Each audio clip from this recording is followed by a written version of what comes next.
Jesus. Remember, Jesus just has been arrested. All right, so he's been arrested. Now they're following the crowd that has arrested them.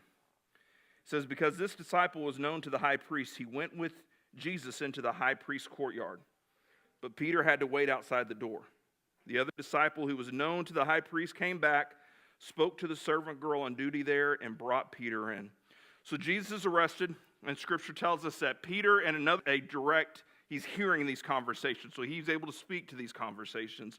But we also know that anytime John spoke about himself, he always referred to himself in the third person and never gave his own name, right? He was always the disciple whom Jesus loved, or the other disciple, right? He never really kind of named himself, so many believe this to be John.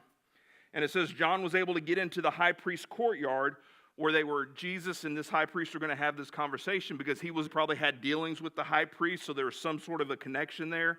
He was able to get in, but Peter couldn't. Peter had to stand outside the door, right? Peter didn't have speaks to the servant girl, kind of vouches for Peter, that Peter's able to come in.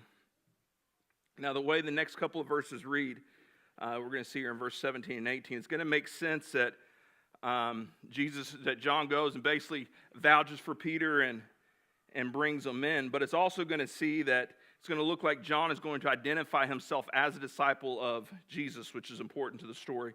Look at verse 17. It says, she goes back, John vouches for Peter, she goes to get Peter, and this is what she asked Peter. You aren't one of this man's disciples too, are you? She asked Peter. He replied, I am not.